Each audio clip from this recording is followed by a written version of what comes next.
کافی house اور Chinese lunch home کی بندش کا خطرہ پیدا ہوا تو اگلی نکڑ پر واقع پاک ٹی ہاؤس نے ان کی جگہ لے لی۔ جلد ہی پاک ٹی ہاؤس لاہور کا علمی، ادبی اور ثقافتی مرکز بن گیا۔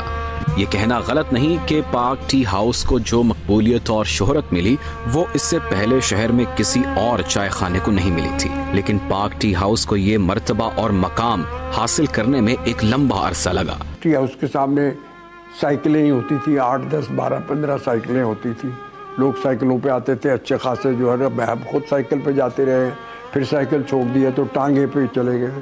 ٹی ہاؤس میں وہ حلقہ ارباب ذوق کا جلسہ کیونکہ اسی عمارت میں ہوتا تھا YMCA میں، تو اتوار کی اتوار وہ جلسے سے اٹھ کر ٹی ہاؤس میں بیٹھ کر وہ چائے وائے پیتے تھے۔ وہ پہلے اس کے رفتہ رفتہ وہ مرکز بنا ہے، یعنی ٹی ہاؤس نے وقت لیا پورا ایک بڑا مرکز بننے میں۔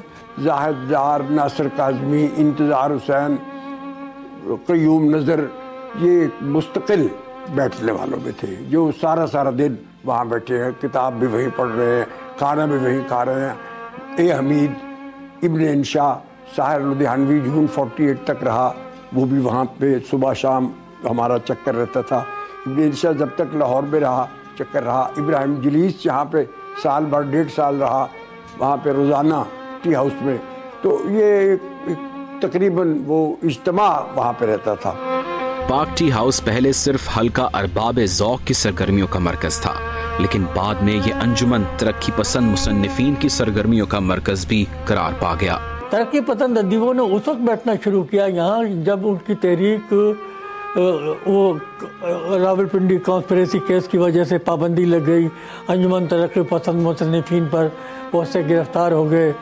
پھر وہ جب وہ رہا ہو کر آئے تو ان کا کوئی مرکز نہیں تھا، تو ان میں سے اکثر جو تھے ظہیر کاشمیری ہے، عارف عبدالمتین، صفدر میر، احمد رائی، ان لوگوں نے ٹی ہاؤس آنا شروع کر دیا۔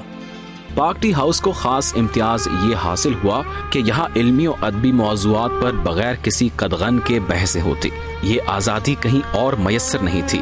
یوں سمجھیے کہ اس وقت اس کی حیثیت ایک ہائیڈ پارک کی سی ہو گئی تھی کہ لندن میں ہائیڈ پارک ایک مرکز تھا کہ جس کا جو جی چاہا وہ بول رہا ہے وہاں، جس کا جو نقطہ نظر ہے، مذہبی لوگ ہیں، دانشور ہیں، آرٹسٹ ہیں، یہی حیثیت ہو گئی تھی۔ کیونکہ اور جگہوں پر جب یہ دانشور بیٹھتے تھے جن کا لیفٹ سے تعلق تھا یا پیپلز پارٹی سے ہمدردی تھی، تو ان کے لیے بہت مشکلات پیدا ہوتی تھیں۔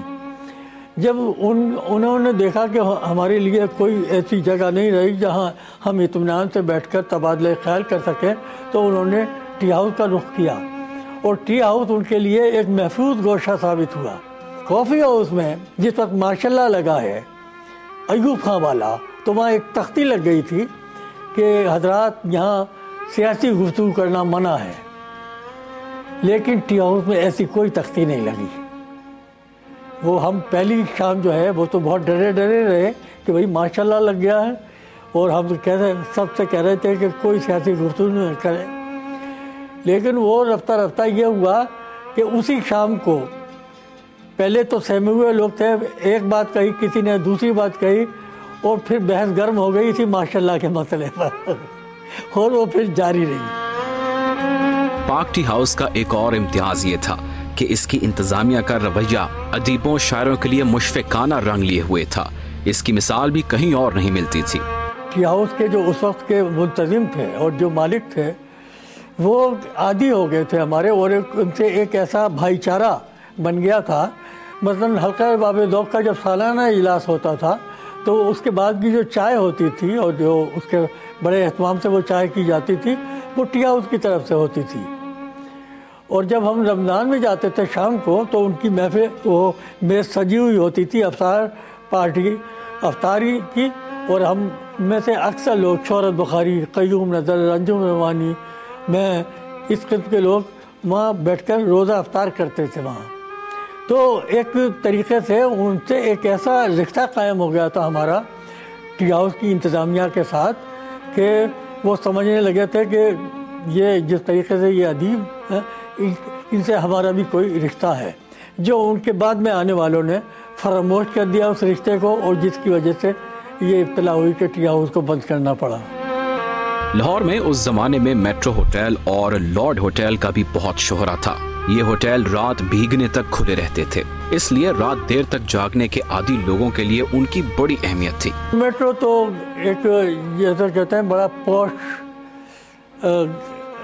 قسم کا ہوٹل تھا، اور اس میں دوسرا ہی طبقہ آتا تھا۔ اس میں کیونکہ بال روم ڈانسنگ بھی ہوتی تھی اور کیبرے بھی ہوتا تھا، اور جب ایسے دن آتے تھے کرسمس نائٹ یا نیو ایئرس ڈے، وہاں بڑی دھوم سے منایا جاتا تھا۔ بھٹو صاحب جب اقتدار میں آئے اور پریزیڈنٹ آف پاکستان بنے تو اس کے بعد وہ پہلی دفعہ لاہور آئے، گورنمنٹ ہاؤس میں ٹھہرے، اور گورنمنٹ ہاؤس سے داتا دربار سلام کرنے کے لیے گئے۔